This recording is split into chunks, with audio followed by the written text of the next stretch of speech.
तो आज की मेजर न्यूज़ है कि रशिया यूक्रेन की पीस डील क्या आने वाले टाइम के लिए डिले हो सकती है, उसके ऊपर थोड़ा सा नजर डालेंगे। यूएसए का होप फॉर ग्रीनलैंड अभी भी जारी है एंड उससे क्या डिस्ट्रक्शन यहाँ पर हो सकती है, ग्रीनलैंड की तरफ से क्या स्टांस है वो देखेंगे।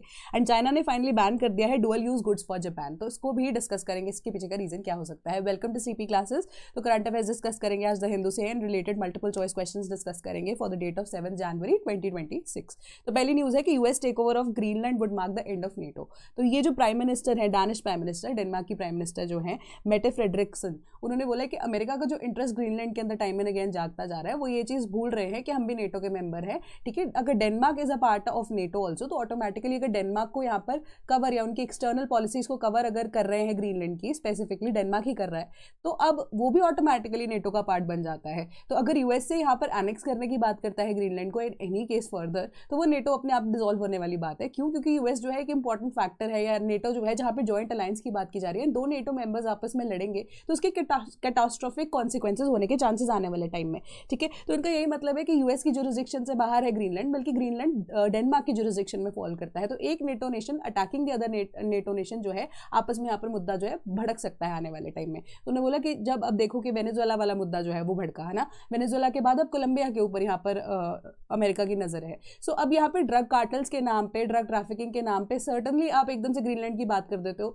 तो वो अपने आप में यहाँ पे कॉन्ट्राडिक्टरी स्टेटमेंट हो जाती है। एंड फर्दर डोनाल्ड ट्रंप की स्टेटमेंट भी आई है कि नेक्स्ट 2 वीक्स के बाद कहीं आसपास हम ग्रीनलैंड को लेकर भी यहाँ पर मुद्दा जो है वो डिस्कस करेंगे। सो अपने आप में इंटरनेशनल कम्युनिटी में एक डर या खौफ का माहौल यहाँ पर नजर आता है कि जैसे ही वेनेजुएला में हुआ वैसे ही ग्रीनलैंड के केस में अमेरिका ना कर दे। एंड ग्रीनलैंड का कॉन्टेक्स्ट अगर हम देखें तो ग्रीनलैंड जो है ऑटोमेटिकली वहाँ पर रिच रिसोर्सेज है, ठीक है, अब परमानेंट आइस शीट्स वहाँ पर है, बट क्लाइमेट चेंज जो है वो हो रहा है। क्लाइमेट चेंज के बाद आप खुद देखोगे कि धीरे धीरे करके अगर आइस रिसीड करती है, जो कि अब परमानेंटली होना ही होना है, change is the law of nature, है ना। अब पोल्यूशन को किसी एंगल से कहीं पर भी रोका नहीं जाता, तभी बोलते हैं climate change is a hoax, कई ऐसी कॉन्स्पिरेसी थ्योरीज भी बोलती है ना। तो अब यहाँ पर क्या है कि ग्रीनलैंड वाला जो आइस शीट्स है जब वो मेल्ट होंगी, वहाँ पे कितने सारे रिसोर्सेज निकलेंगे। एंड उसके बाद जो अब मेजर आप कह सकते हो कि जो ट्रेड रूट्स है वो नॉर्दर्न रीजन के आसपास, वहाँ पर 2 मेजर प्लेयर्स ही रहेंगे, रशिया और यूएसए, है ना। तो वहाँ पर अर्लियर कंट्रोल यूएसए अपना रखना चाहता है, इसी वजह से भी ग्रीनलैंड के अंदर उनका इंटरेस्ट हो सकता है। रिसोर्सेज तो ऑटोमेटिकली है ना। तो वो नॉर्थ पोल से होने वाले जो ट्रेड रूट्स है, वहाँ पर मेजर इंटरेस्ट जो है अमेरिका का फिलहाल लाई करता है। इन केस ऑफ अभी से, आज से बहुत सारे ऐसे आप कह सकते हो 20, 25, 30, 50 साल के बाद की प्लानिंग अभी से ही अमेरिका करके चल रहा है। तो क्वेश्चन डिस्कस करते हैं। Consider the following pairs, NATO nations and joining date. ठीक है, नेटो को उन्होंने कब ज्वाइन किया था? Albania 1999, Hungary 2004, Poland 1999। How many pairs are correctly matched?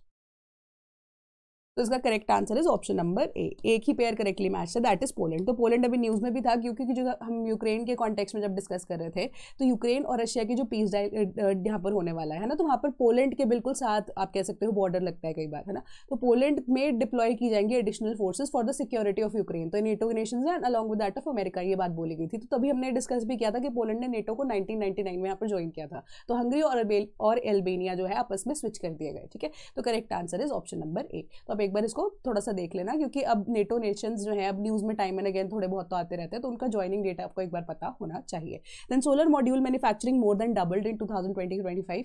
तो अब आपको क्वेश्चन जो है वो सोलर मॉड्यूल से 2026 के पेपर में भी पूछा जा सकता है, क्योंकि 2025 एंड 2024 आइदर किसी एक के यूपीएससी प्री में क्वेश्चन जरूर था।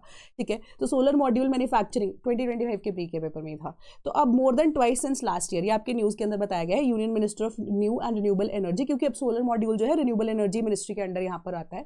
तो उन्होंने बोला कि सोशल मीडिया पोस्ट के अंदर कि solar module manufacturing year on year basis पे देखिए तो 128.6% से इंक्रीज हुई है इंडिया के अंदर टू 144 गीगावाट्स। 2025 का ये डेटा कहता है, मतलब 2024 के अंदर 63 गीगावाट्स जो है सोलर एनर्जी के थ्रू यहाँ पर जनरेट किया जा रहा था। इस साल वो कितना हो गया? 144 गीगावाट्स हो चुका है। मतलब इस साल इंडिया ने ऐड किया है 61 गीगावाट की worth of capacity as compare to the previous year. तो यहाँ per year on year basis अगर हम डेवलपमेंट देखें 128.6% जो राइज हमें सोलर मॉड्यूल्स के अंदर देखने को मिल रहा है। क्वेश्चन डिस्कस करते हैं। Which among the following is incorrect regarding PM Surya Ghar Muft Bijli Yojana? तो the government of India launch PM Surya Ghar Muft Bijli योजना इन February 2024. मुफ्त बिजली योजना delivers zero electricity bills to over 7.7 lakh households. The budget outlay was of the scheme was rupees 75,021 crore rupees. None of the above.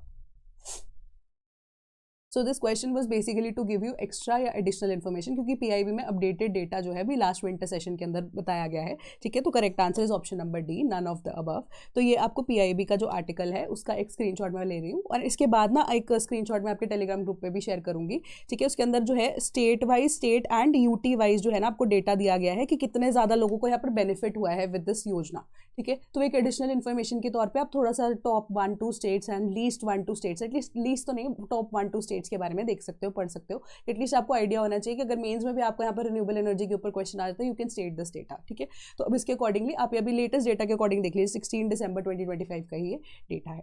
Then services PMI at 11 month low in December on low orders output. तो कल हमने HSBC की एक report पढ़ी थी, उसके accordingly हमने देखा था कि हमारा जो सर्विस सेक्टर है वो भी डिक्लाइन हुआ है ओवरऑल अगर हम कंट्री की बात करें, बट हमने देखा था कि सर्दर्न स्टेट्स में स्पेसिफिकली कोर सर्विस सेक्टर वाले एरियाज है, वहां पर FDI ज्यादा अट्रैक्ट हुई हैं। बट अगर आप ओवरऑल यहाँ पे इंडिया के कॉन्टेक्स्ट में बात करो तो यहाँ पर हमें डिक्लाइन देखने को मिला है, ठीक है, कि जो सर्विस सेक्टर है इट्स लो टू 11 मंथ लो दिसंबर 2025 के अंदर, क्योंकि अब नए नेटवर्क या नए वर्क ऑर्डर्स एंड आउटपुट इतना जनरेट नहीं हो पा रहा। तो ये प्राइवेट सेक्टर का सर्वे HSBC के द्वारा किया गया है in context of India services PMI business activity index, जो कि अब डिटर्मिन करता है कि लेवल कितना है आपका बिजनेस एक्टिविटी का as compare to the previous situation for a month, ठीक है, एक महीने से पहले। अब आप नवंबर एंड दिसंबर के बीच में यहाँ पे कंपैरिजन ड्रॉ कर सकते हो। तो it fell from 58.9 in November to 58 in December and it was lowest reading since January 2025, ठीक है। तो 11th मंथ लो पे यहाँ पे आप देख सकते हो कि दिसंबर के अंदर कितना आ गया था, वो 58 पे आ गया था, जो इंडेक्स है हमारा PMI इंडेक्स। तो उससे रिलेटेड मैं आपको क्वेश्चन बताना चाहती हूँ, PMI इंडेक्स की फुल फॉर्म क्या है, परचेजिंग मैनेजर्स इंडेक्स। तो consider the following in context of purchasing managers index. पहली स्टेटमेंट क्या कह रही है, it measures monthly changes in output for manufacturing and service sectors. जैसे न्यूज पढ़ के आपको समझ आ गई होगी, क्योंकि पिछले महीने अगर हमने देखा कि 59 पॉइंट समथिंग था, इस महीने 58 पे आगे गिर गया, तो मंथली बेसिस पे कैलकुलेशन तो करता है। पहली स्टेटमेंट आप कर सकते हो यहाँ पर जज। A reading above 50 signifies contraction, which of the statements above are correct? So the correct answer is option number A, only statement 1। तो आप देखो कि 59 पॉइंट समथिंग से 59.8 से 58 गिर गया है, मतलब 50 से अगर चाहे नीचे है तो भी इन एनी केस वो कंट्रैक्शन या एक्सपेंशन नहीं बताता है।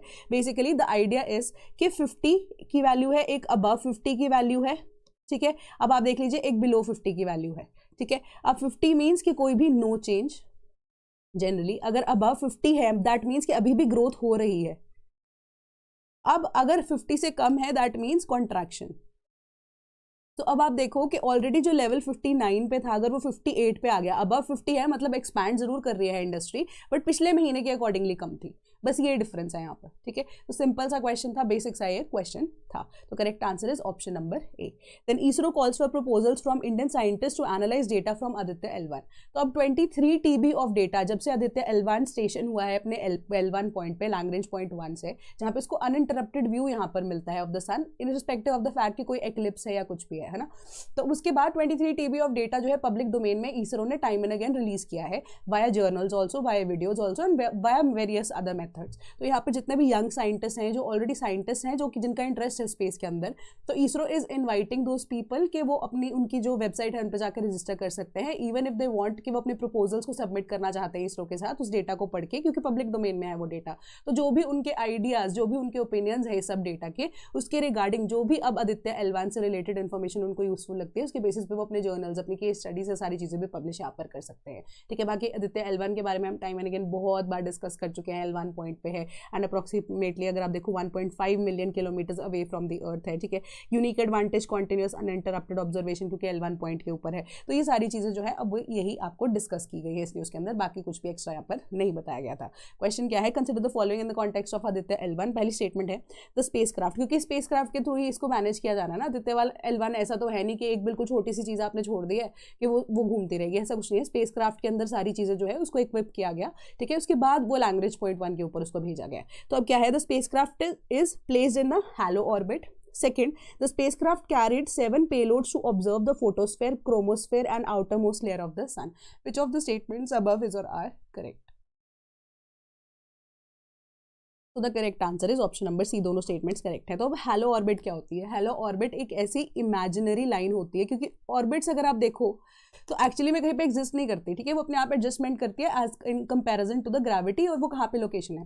तो हेलो ऑर्बिट का एक मेजर मतलब यही है कि एक ऐसी इमेजिनरी लाइन है, ऐसी इमेजिनरी ऑर्बिट है जो कि अब एक स्पेसक्राफ्ट या कोई आर्टिफिशियली जब लॉन्च करते हैं हम किसी भी चीज़ को स्पेस के अंदर, तो उसी के अकॉर्डिंगली उसके पॉइंट को एडजस्ट करते हैं, ठीक है, कि उसकी ग्रेविटी कितनी है उस पर्टिकुलर ऑब्जेक्ट की जिसके आसपास आप उसको प्लेस करना चाहते हो, मास कितना है उसका, and mass of the particular space craft या जो भी चीज़ है ऑब्जेक्ट को भेजना चाह रहे हो इन द स्पेस, वो क्या है, उसके अकॉर्डिंगली उसका एक्चुअली में क्या पॉइंट एग्जैक्टली रहना चाहिए। तो अब अगर आप L1 की यहाँ पे कैलकुलेशन करते हो कि L1 के अंदर हमें आदित्य L1 को यहाँ पर भेजना था, है ना, तो L1 पोजीशन पे भी एग्जैक्टली वो कहाँ पर प्लेस हो सकता है, तो उसको हेलो ऑर्बिट का एक पार्ट मानेंगे। तो ऐसे ही L1 की अपनी हेलो ऑर्बिट है, L2 की अपनी हेलो ऑर्बिट है, अकॉर्डिंगली लैग्रेंज पॉइंट्स की एंड इवन डिफरेंट डिफरेंट जगहों पे अगर आपको कहीं पे भी प्लेस करना है किसी भी ऑर्बिट के अंदर, जियोसिंक्रोनस ऑर्बिट भी, लो अर्थ ऑर्बिट के अंदर, उन सबकी एक हेलो ऑर्बिट है, क्योंकि कोई भी ऐसे आर्टिफिशियल ऑब्जेक्ट को जब आप भेजना चाहते हो स्पेस के अंदर तो उसका मास, उसकी इंटेंसिटी, ग्रेविटी कितनी होगी उस ऑब्जेक्ट की, उसके अकॉर्डिंगली उसको आप प्लेस करते हो। तो अब इसी वजह से इसको हम हेलो ऑर्बिट बोलते हैं। तो 7 पेलोड जो है उसके कैरी किया, क्यों? क्योंकि ऑब्जर्व करना था ना फोटोस्फेयर को, क्रोमोस्फेयर को और outer most layer of the sun. Obviously Aditya L1 जो है टोटली सन को ऑब्जर्व करने के लिए यहाँ पर भेजा गया है। So correct answer is option number C, and ये इसरो की ही वेबसाइट से जो उनकी जर्नल है, वन ऑफ द जर्नल्स, उसका फर्स्ट या सेकंड पेज जो है उसकी फोटोग्राफ है जहाँ से क्वेश्चन लिया गया था। Then amid Venezuela Greenland tension progress in UK talks uncertain. अब इसके पीछे का रीजन क्या है? देखो, अब जो डील है वो ब्रोकर की जा रही थी यूएसए के द्वारा, है ना। अब आप देख रहे हो कि यूएसए का जो स्टांस है वो सडनली चेंज हो गया, उसका ध्यान भटक चुका है। यूएसए का जो पॉलिसी है, उन्होंने पहले भी ये चीज़ बोली हम अपनी फॉरेन पॉलिसी में चेंजेस लेके आ रहे हैं। फॉरेन पॉलिसी में चेंजेस लेके आने के बाद वेनेजुएला वाला इंपैक्ट हुआ। अब वेनेजुएला के अंदर मुद्दा भड़क चुका है, वहाँ पर अब कोलंबिया की तरफ जा रहे हैं, कोलंबिया के बाद अब ग्रीनलैंड की तरफ ये मुद्दा भड़क रहा है ना। तो ये सारी चीज़ें जो है आपस में एक टेंशन क्रिएट कर रहे हैं। क्यों? क्योंकि अब जो ग्रीनलैंड के अलावा अगर हम यूक्रेन एंड रशिया के कॉन्फ्लिक्ट की यहाँ पर बात कर रहे हैं, European Union and NATO nations along with that of USA were major you can say parties to it, ठीक है, थर्ड पार्टीज ही थी but major parties to it, जिसमें यूएसए का मेजर रोल था कि रशिया और जो यूक्रेन है उनके बीच में एक मीडिएटर का रोल वो प्ले कर रहे थे सॉरी, मीडिएटर का वो रोल प्ले कर रहे थे यहाँ पे।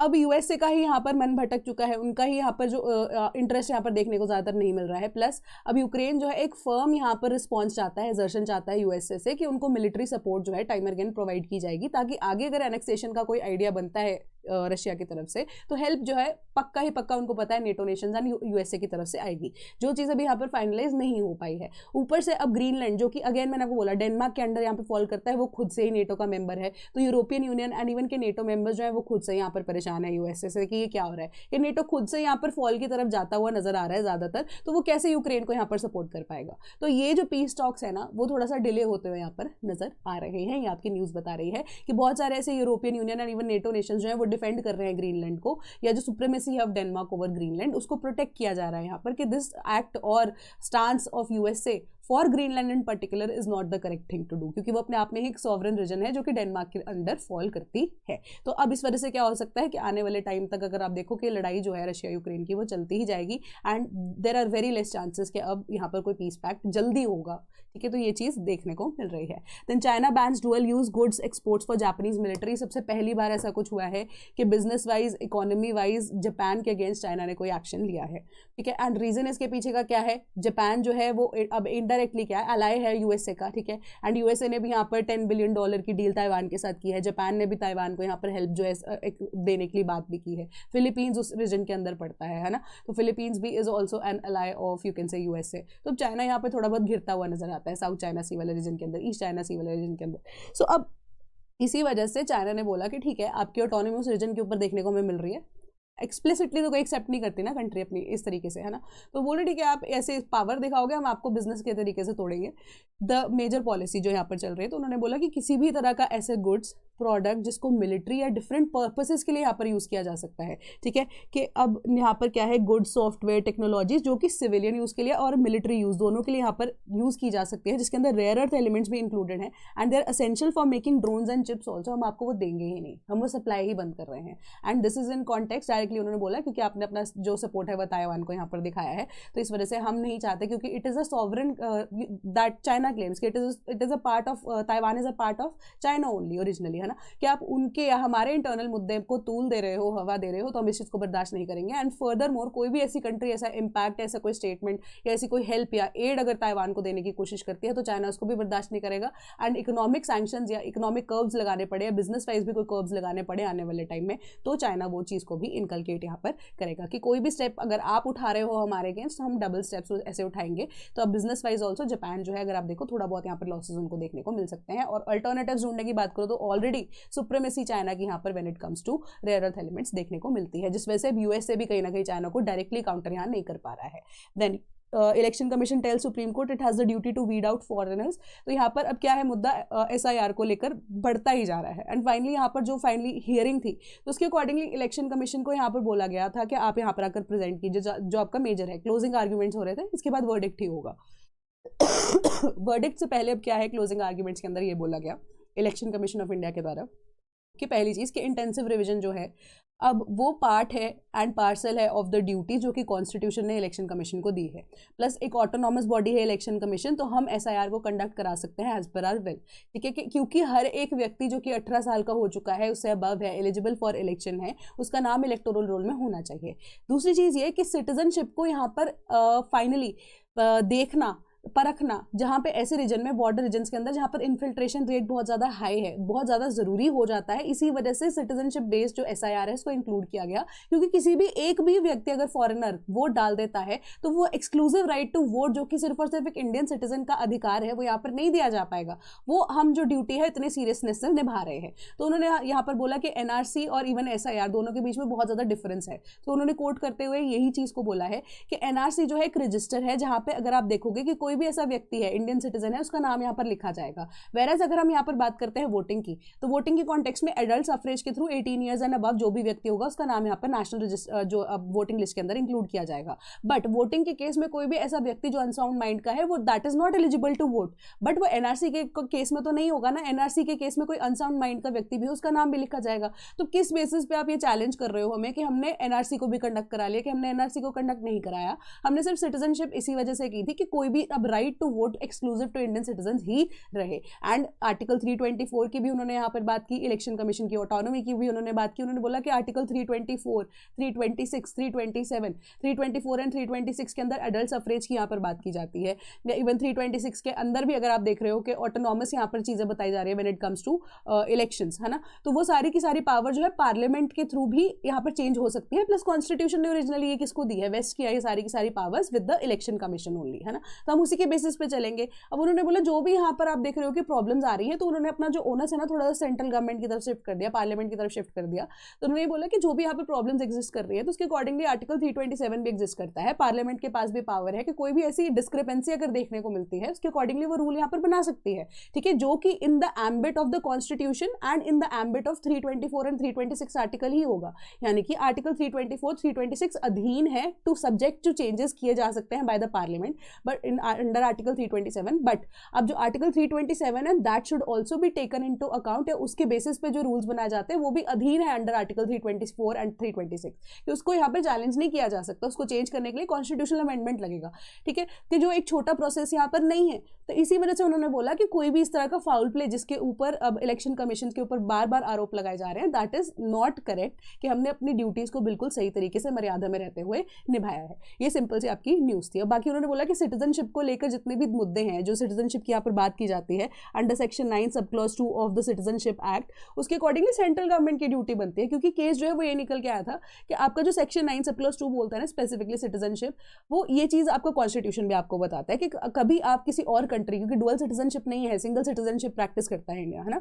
तो अब कोई भी व्यक्ति जो कि अब इंडियन ओरिजिन या इंडियन सिटीजन भी है, बट अगर वो अपनी विल से किसी दूसरे नेशन के सिटीजनशिप को अडॉप्ट कर लेता है तो ऑटोमेटिकली अब क्या होगा, उसकी इंडियन सिटीजनशिप तो ड्रॉप हो जाएगी ना।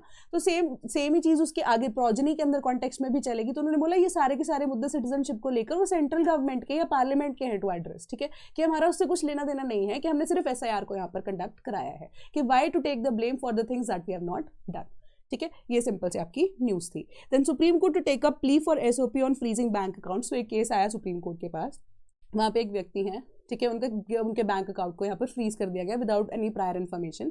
तो वो पैरालाइज हो गए किस केस में कि वो मॉनिटरली पैरालाइज हो गए, है ना, कि उनको किसी तरीके से यहाँ पे खर्चने के लिए कुछ पैसा नहीं है, वो नहीं था, ठीक है। तो वो सुप्रीम कोर्ट विजिट करते हैं, तो सुप्रीम कोर्ट विजिट में क्या केस यहाँ पे पिटिशन फाइल करता है, supreme court has taken up the case. तो उन्होंने बोला कि हाँ, हमें स्टैंडर्ड ऑपरेटिंग प्रोसीजर्स जो है उसको बताना चाहिए कि before freezing the accounts also, कि व्यक्ति को इन रिटर्न या किसी भी तरीके से एटलीस्ट कम्युनिकेट होना चाहिए कि what is the so and so reason कि आपका बैंक अकाउंट को फ्रीज किया जा रहा है। सो अब बहुत सारे ऐसे प्रोसेस के थ्रू आपको इंटीमेट करना बहुत जरूरी है। सो जो कि अभी इस कॉन्टेक्स्ट में पिटिशन के अंदर ये पता लग रहा था कि व्यक्ति को पता ही नहीं है कि उसका बैंक अकाउंट फ्रीज हो रहा है, किस वजह से फ्रीज हो रहा है, जिस वजह से उनको जो इंपॉर्टेंट टैक्सेस है, ईएमआईज है, वो पे होने से यहाँ पर रुके हुए थे। तो वही है कि फाइनेंशियली उनको पैरालाइज किया गया था। तो इस वजह से असेंशियल एक्सपेंसेस के लिए भी, हर एक ऐसी सिचुएशन के लिए भी सुप्रीम कोर्ट यहाँ पर एक एसओपी को जारी करेगा।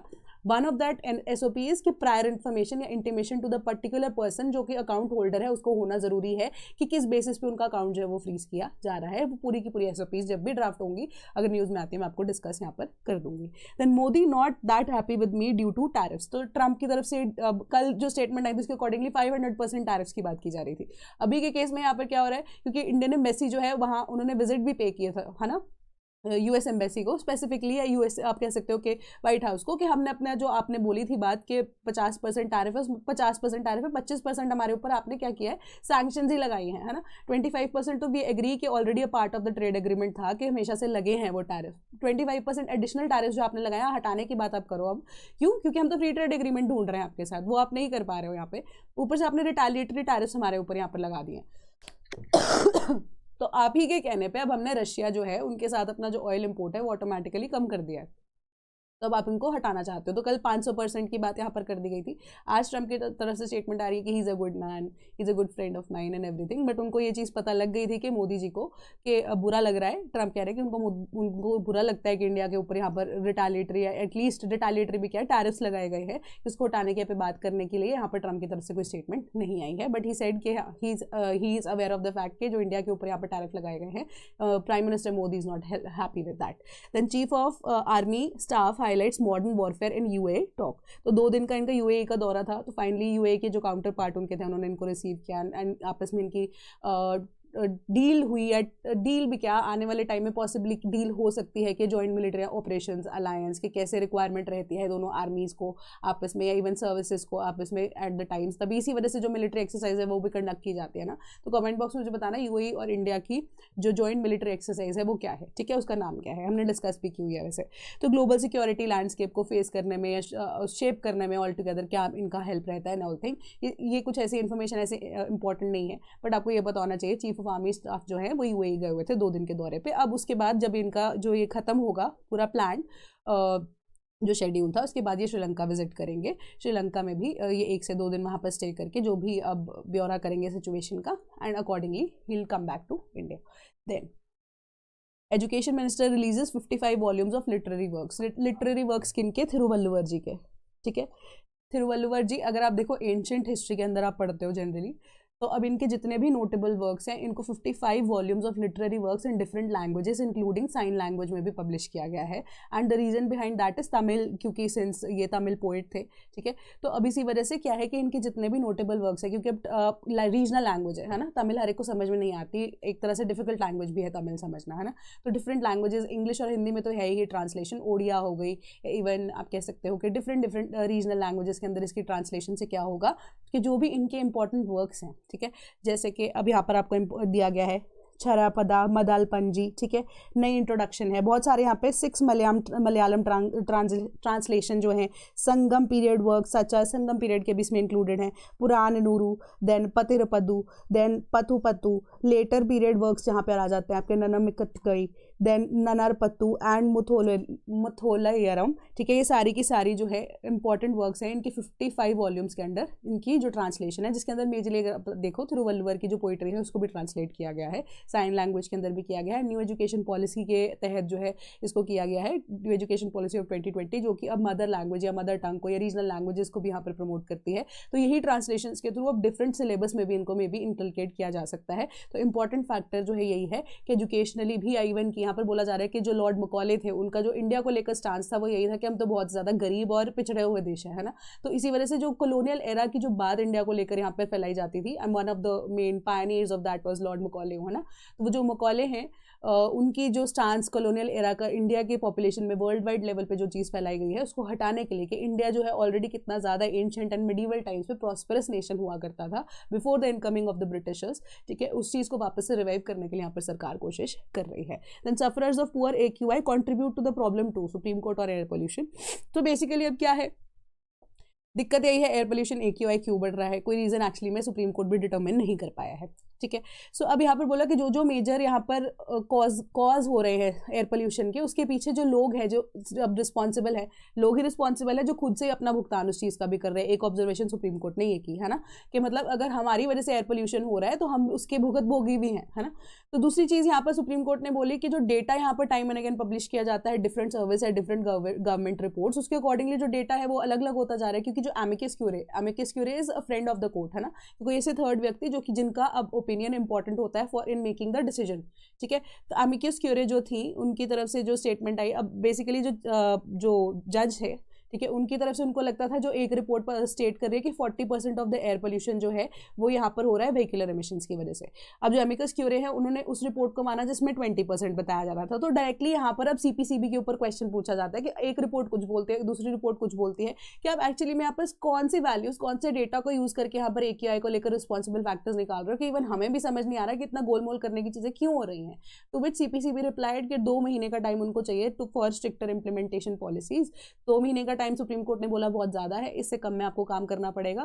प्लस उन्होंने बोला कि अगर हम यहाँ पर ग्रैप नॉर्म्स को जब लगा भी देते हैं तो उस वजह से क्या होता है कि जो ट्रक्स हैं, ठीक है, अब बियॉन्ड सर्टन यू कैन से कि BS5 या BF6 से नीचे वाले जितने भी ट्रक्स या व्हीकल्स हैं उनको अगर आप रोक भी देते हो, उनको एंट्री डिनाई भी कर देते हो, इससे क्या हो रहा है, लोगों को तो प्रॉब्लम हो रही है, घर बनने कंस्ट्रक्शन साइट्स अगर बंद हो गई, इससे क्या हो रहा है कि ताकि जो एमिशंस यहाँ पे पार्टिकुलेट मैटर की ना हो पाए, क्लीनर एयर हो सके, या तो इससे क्या हो रहा है कि पब्लिक की जो इंफ्रास्ट्रक्चर की डेवलपमेंट है उसी में तो रुकावट आ रही है ना। तो इसी वजह से यहाँ पर आप एक्चुअली में यहाँ पर कॉन्सिक्वेंसेज को आइडेंटिफाई करो कि हो क्यों रहा है ये AQI का प्रॉब्लम दिल्ली के अंदर, कि अब 2 महीने का टाइम बहुत ज़्यादा है, बट एक्चुअली में आपको उस कम टाइम के अंदर अंदर within I guess a month और सो आपको यहाँ पर डिटेल प्लान हमें बताना ही पड़ेगा।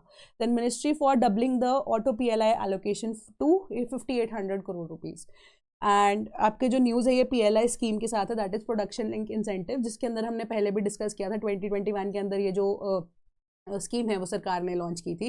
तो 5 साल की ये स्कीम थी 2021 के अकॉर्डिंगली। तो पहले 2 साल के अंदर यहाँ पर मैन्युफैक्चरिंग का ही टाइम था, है ना, एंड बाकी 3 साल के अंदर यहाँ पर आपको डिफरेंट टारगेट्स दिए जाने थे, जिसमें से पहला साल जो है PLI स्कीम के अंडर अगर आप पार्ट बनना चाहते हो तो 50% ऑफ द यू कैन से कि आपकी जो प्रोडक्शन है उसके अकॉर्डिंगली आपको सरकार क्या करेगी, अगर आप 50% अचीव कर लेते हो अपने टारगेट से, है ना, टारगेट भी क्या है कि एटलीस्ट आपकी जो प्रोडक्शन है वो 50% यहाँ पर सस्टेन कर जाती है, अकॉर्डिंग टू दैट आपको जो इंसेंटिव है सरकार वो प्रोवाइड करेगी पर यूनिट बेसिस पे, है ना। तो इसी तरीके से नेक्स्ट ईयर वो 50 से 100% हो जाना था विद रिस्पेक्ट ऑफ और in the context of EVs, ठीक है। तो production link scheme for the promotion of EVs यहाँ पर इसी वजह से हो रही थी। बट आप ये देखो, हमने ये भी डिस्कस किया था कि पहले साल के अंदर अंदर जो PLI स्कीम है वो थोड़ी सी गवर्नमेंट की ना अभी चली नहीं थी, फेल हो गई थी, है ना। तो 3rd ईयर के अंदर ऑटोमेटिकली स्कीम अभी चल रही है। तो अब यहाँ पर सरकार ने क्या किया था, इसका बजट आउटले थोड़ा सा और ज़्यादा बढ़ा दिया है। एंड इस बार उन्होंने ये कहा है कि जो हमारा इनिशियल बजट था, ठीक है, कि 5800 करोड़ रुपीज़ जो है अपकमिंग फाइनेंशियल ईयर के अंदर उनको डायरेक्टली दे दिया जाएगा। अभी तक 2818 करोड़ रुपीस के आसपास सरकार दे चुकी है PLI स्कीम के अंडर। तो अब इसके पीछे का या बजट इंक्रीज के पीछे का रीजन जो है वो मिनिस्ट्री की तरफ से यही आया है कि पहले 2 साल के अंदर अंदर सिर्फ और सिर्फ प्रोडक्शन यूनिट्स जो है उसको सेट करने में ही लग गया, ठीक है। तो प्रोडक्शन यूनिट के बाद अब मैन्युफैक्चरिंग के लिए तो अभी मतलब कि इनिशियली हमने पेड़ तो उगा दिया है, यहाँ पर सीड तो सो कर दिया, बट अभी उसकी प्रोडक्शन या क्या फ्रूट हमें रीप करके देगा वो भी आइडेंटिफाई करना जरूरी है। तो इस वजह से पैसा या इंसेंटिव अभी उस इंडस्ट्री को डिपेंडिंग अपॉन द फैक्टर कि वो कितना प्रोडक्शन यहाँ पर करके सेल कर पा रहे हैं, उसी इंसेंटिव के बेसिस पे अगर हम इंसेंटिव्स को बढ़ा देते हैं, जो नंबर ऑफ इंडस्ट्रीज बढ़ जाती हैं, तो हम प्रोडक्ट जो है वो तो मैन्युफैक्चर करेंगे ही, फर्दर एक्सपोर्ट के अंदर भी वो इंडिया की हेल्प करेगा, डोमेस्टिक जो सप्लाई है उसको तो फुलफिल करेगा ही, बट अब एक्सपोर्ट के केसेस में भी उसको कंसिडर किया जा सकता है। इसी वजह से to make the offer attractive अब जो बजट आउटले है उसका बढ़ा दिया गया है। देन अब CI 2025 की ऑटो रिटेल सेल्स जो है दैट क्लाइम 7.71%। अब ये जो रिपोर्ट है उसके अकॉर्डिंगली यही बोला गया कि सितंबर तक अगर आप देखोगे यहाँ पर जो ऑटोमोबाइल्स की सेल है, जिसके अंदर मेजरली छोटी कार्स हो गई, 2 व्हीलर्स हो गए, वो थोड़ा सा डिक्लाइन पे थी। बट जैसे ही GST 2.0 रिफॉर्म्स आते हैं, ठीक है। उसके बाद आप देख रहे हो कि जीएसटी का जो रिडक्शन रेट है वो हो गया, मतलब कि जो रेट था जीएसटी का वो कम हो गया सडनली। तो इसी वजह से जो रैशनलाइजेशन के बाद क्या होता है, meaningful reductions for mass segments, car producers को भी कम जीएसटी यहाँ पर है। देन आप कह सकते हो कि डिफरेंट ऑटो पार्ट्स वालों को भी जीएसटी कम है। एंड ऑल टुगेदर क्या हो रहा है कि जो पब्लिक है जिसने अपने जेब से पैसा खर्चना है उनके लिए भी अमाउंट जो है वो कम हो रही है। तो जो स्मॉल कार्स है, 2 व्हीलर्स 350 सीसी तक के 3 व्हीलर्स एंड की कमर्शियल कैटेगरीज के अंदर एक इंप्रूव्ड अफोर्डेबिलिटी देखने को मिली, और जो सेगमेंट है उसमें एक तरह से लिफ्ट देखने को मिला, leading to a clear upshift through September to December. ठीक है, तो 2 व्हीलर सेल्स जो है 7.24% से बढ़ी, पैसेंजर व्हीकल्स की 9.70 व्हीकल्स से, कमर्शियल व्हीकल्स की 6.71% से, और ट्रैक्टर्स की 11.52% से बढ़ी। तो ओवरऑल जो साइकिल है उसके हिसाब से हमारे 7.71% ईयर ऑन ईयर बेसिस के ऊपर राइज यहाँ पर देखने को मिला ऑटो रिटेल सेल्स के अंदर। मेजर कॉन्ट्रीब्यूटर जीएसटी 2.0 जो या जीएसटी रैशनलाइजेशन इस साल सितंबर में हुई। Then no Russian oil expected in January, none came in last 3 weeks. तो अब यहाँ पर जो जामनगर फैक्ट्री है, आप कह सकते हो फैक्ट्री भी क्या, जामनगर के अंदर इस्टेब्लिशमेंट है when it comes to oil for Reliance, जो कि इंडिया की क्या इवन वर्ल्ड की सबसे बड़ी रिफाइनरी यहाँ पे आप एक तरह से कह सकते हो। वहाँ पर पिछले 3 हफ्ते से रशिया का कोई भी ऑयल का इंपोर्ट जो है नहीं किया गया है। एंड उसी के साथ अगर आप देखोगे नायरा एनर्जी है, उनकी भी वहाँ पर एक फैक्ट्री है, वहाँ पर भी किसी तरीके से जो है अब रशिया का इंपोर्ट यहाँ पर नहीं हुआ है। ऑल्दो एलिगेशन इंडिया के ऊपर लग रहा है कि अभी भी रशिया के जो ऑयल है उसको इंपोर्ट कर रहे हो, to which the Reliance industry totally side के पिछले 3 हफ्ते से तो हमारा कुछ नहीं आया है ऑयल, रशिया की तरफ से कुछ इंपोर्ट नहीं हुआ है, हमने ऑल्टरनेटिव्स जो है ऑलरेडी ढूंढ लिए हैं, हमारा इंपोर्ट रशिया से नहीं हो रहा। नायरा ऐसी इंडस्ट्री है जिसके साथ यहाँ पर लार्जेस्ट टाइज रशियन ऑयल के साथ उनके थे, बट सिंस वो यूएसए और यूके की तरफ से यहाँ पर सैंक्शन लगा दिए गए हैं नायरा के ऊपर, तो उन्होंने भी उसके बाद यहाँ पर ऑयल जो है परचेज नहीं किया है रशिया से। तो ये गलत एलिगेशन आप हमारे ऊपर लगा रहे हो। Then Goyal to visit Brussels to conclude India European Union FTA talks, Brussels जाने वाले हैं यूरोपियन यूनियन के साथ, जो भी अब फाइनली आप कह सकते हो इतने सारे table of conferences, rounds of tables of conferences यहाँ पर हुए हैं। उसके बाद यहाँ पर जितने भी अब प्रॉब्लम्स यहाँ पर यूरोपियन यूनियन को थी इंडिया के रिगार्डिंग, उस सारी प्रॉब्लम्स को यहाँ पर खत्म करके finally free trade agreement expect किया जा सकता है कि and one of the major talks यहाँ पर सीबैम का भी हो सकता है। ठीक है, तो सीबैम को related carbon border adjustment management को लेकर भी ये एक मुद्दा यहाँ पर इंडिया हो सकता है में भी डिस्कस करे, क्योंकि फर्स्ट अब जनवरी तो हो ही गया, तो पायलट बेसिस पे स्टील, सीमेंट, ये मेजर जो इंडस्ट्री है ये हैम्पर हो सकती है इंडिया की when it comes to export. क्यों? क्योंकि सीबैम जो है वो चाहता है यूरोपियन यूनियन के अंदर जो ऑलरेडी प्रोड्यूसर्स है इन सारी एनर्जी के अंदर, है ना, कि जो steel and aluminium and related products को अगर बनाते हैं तो वो भी तो टैक्स भरते हैं, तो सीबैम वाले जो नेशंस हैं जो एक्सपोर्ट करेंगे same as products to European Union, उनको भी वो टैक्स भरना पड़ेगा। मेजर आइडिया इज कि अब क्लीनर एनर्जी फ्यूल्स की तरफ या जो कार्बन फुटप्रिंट है उसको कम किया जा सके, तो यूरोपियन यूनियन के साथ फ्री ट्रेड एग्रीमेंट टॉक्स के अंदर सीबैम एक मेजर मुद्दा यहाँ पर रहेगा, या पॉइंट ऑफ कंटेंशन जरूर रहेगा। Then Venezuelan prime parliament swears Rodriguez as interim president. Interim president मतलब अभी इंटरिम गवर्नमेंट ही है ना, री इलेक्शन आने वाले टाइम में इस पे होगा। तो रॉड्रिक्स वीपी रह चुकी है, उनके जो भाई हैं वो अभी करंटली स्पीकर है वेनेजुएला के। तो अब क्या है कि इनकी छवि के ऊपर बाद में मुद्दा उठता जा रहा है। पहले वो ये कह रही थी कि हम जो है वेनेजुएला के अगर वो अब इंटरिम प्रेसिडेंट बन जाती है, मादुरो को पहली बात तो रिलीज किया जाए, and we will not cooperate with USA, है ना, जिस पे यूएस की तरफ से ट्रंप की तरफ से स्टेटमेंट आई थी कि मादुरो से ज़्यादा आपके ऊपर यहाँ पर प्रेशर डाला जाएगा, so you better cooperate with USA. तो अब उन्होंने एग्री कर लिया कि हम यूएसए के साथ जो है कोऑपरेट करूंगी, एंड जो भी ऐसा तरीका है, बट सबसे पहले आपको रिलीज करना पड़ेगा हमारे करंट प्रेसिडेंट को एंड उनकी वाइफ को, कि ये कोई करेक्ट तरीका यहाँ पर नहीं है, जिस तरीके से आप चाहोगे उस तरीके से हम क्या करेंगे, कोऑपरेट कर सकते हैं आपके साथ, एंड एक मेजर कोई भी चीज़ या आपको डिस्टर्ब कर रहा है इतना ज्यादा, हम उसके ऊपर कर सकते हैं डिस्कशन। तो अब यहाँ पर क्या है, एलिगेशन करप्शन के, ड्रग ट्रैफिकिंग के, कार्टलाइजेशन के, इनके ऊपर भी लगते आ रहे हैं टाइम एंड अगेन, है ना। तो उनकी छवि भी यहाँ पर वर्ल्ड लेवल पे अगर आप देखो साफ यहाँ पर नजर नहीं आती है, एंड इवन की the people, the local people of Venezuela also, उनको भी एज एन इंटरिम प्रेसिडेंट अगर चूज करना पड़ रहा है, वो आउट ऑफ मजबूरी करना पड़ रहा है, क्योंकि वहाँ की जो लोकल जनता है वो भी इनको इतना पसंद नहीं करती है। ठीक है, बट अभी द कंट्री स्टैंड्स यूनाइटेड, क्यों? क्योंकि उनके जो करंट प्रेसिडेंट थे, है ना, करंट प्रेसिडेंट मादुरो जो है, उनको यहाँ पर इलीगली अरेस्ट कर लिया गया यूएसए के द्वारा, इसी वजह से they are standing united, just supporting Rodriguez for now, जब तक वो इंटरिम प्रेसिडेंट है, जब तक इलेक्शन नहीं हो जाते। इलेक्शन के बाद फाइनली यहाँ पर क्या होगा वो देखना पड़ेगा। तो ऑटोमेटिकली आपको ये चीज़ नहीं लग रही कि यूएसए जो चाहता था वही हो रहा है। दे वांटेड कि यहाँ पर जो चेंज हो, पार्टी चेंज हो, है ना, कि अब प्रो सोवियत नहीं, प्रो यूएस कोई ऐसा व्यक्ति है जो अब प्रेसिडेंट ऑफ वेनेजुएला बने। अब करंट प्रेसिडेंट को तो उन्होंने यहाँ पर अरेस्ट कर लिया, इंटरिम गवर्नमेंट बन गई। इंटरिम गवर्नमेंट क्या है, वो इलेक्शन को अनाउंस करेगी, एंड एज अ रिजल्ट क्या हो सकता है कि प्रो यूएस जो प्रेसिडेंट है वो यहाँ पर इलेक्ट हो जाए। Very high chances, fairly high chances. तो जो यूएसए चाहता था वही फाइनली यहाँ पर होता हुआ नजर आ रहा है। Then US Justice Department says millions of Epstein files still not release. तो एप्स्टीन जो व्यक्ति हैं बहुत ज़्यादा न्यूज़ में रहती हैं ना एप्स्टीन फाइल्स की, जब हम बात कर रहे हैं जेफरी एप्स्टीन की यहाँ पर बात की जा रही है कि अब कन्विक्टेड सेक्स ऑफेंडर है, सेक्स रैकेट के रिलेटेड यहाँ पर बहुत सारे इनकी इन्फॉर्मेशन यहाँ पर निकलती आई है। एंड बहुत सारे ऐसे मेजर जो फाइल्स हैं, जो रिपोर्ट्स हैं, ठीक है, मेजर ऐसे लोगों की थ्रू आउट द वर्ल्ड माना जाता है कि कॉन्स्पिरेसी थ्योरी के अंडर भी और इवन की ओरिजिनल फाइल्स की तरह भी जो कि इसका पार्ट हो सकते हैं। तो ऐसी बहुत सारी फाइल्स है, जो डेटा है अभी एनालाइज किया जाएगा यूएस के द्वारा अगेन, ठीक है। तो ऐसे अटॉर्नीज जो है they will spend the next few weeks वो रिव्यू करेंगे इन सारे डॉक्यूमेंट्स को, ठीक है। तो अब मेजरली खुलासा होगा नहीं होगा, किस लेवल पे बात को दबाया जाएगा नहीं दबाया जाएगा, वो सब आने वाले टाइम में पता लगेगा। देन 2026-2027 के यूपीएससी के ऑप्शनल्स के, ठीक है, यूपीएससी ऑप्शनल्स के स्टेट बैचेस जो है वो ऑलरेडी लाइव है। यहाँ पे आप हमारी वेबसाइट www.sleepyclasses.com पे जाकर विजिट कर सकते हैं, चेकआउट कर सकते हैं हमारे कोर्सेज को। एंड अगर कोई भी आपको प्रॉब्लम यहाँ पर आती है कोर्सेज के रिगार्डिंग, तो आप हमारे टोल फ्री नंबर 1800-890-3043 पे कांटेक्ट कर सकते हैं। sleepy.class@gmail.com पे हमें ईमेल भी कर सकते हैं, कमेंट सेक्शन में भी आप बता सकते हैं आपकी क्वेरी क्या है, ठीक है। तो उसके अकॉर्डिंगली हम उसे एड्रेस भी कर लेंगे। एंड अपार्ट फ्रॉम दैट अगर आपको कोई भी डाउट होता है अब academically with respect to these news and कोई और न्यूज़ भी जो आपको समझ में नहीं आ रही है, उससे रिलेटेड कोई चीज़ समझ में नहीं आ रही है, तो टेलीग्राम ग्रुप हमारा है, आप उसको ज्वाइन कर सकते हैं। कोई भी क्वेश्चन आपका होता है तो उसका आंसर मैं आपको पर्सनली खुद यहाँ पर दूंगी। So that is all from my side today. Thank you so much.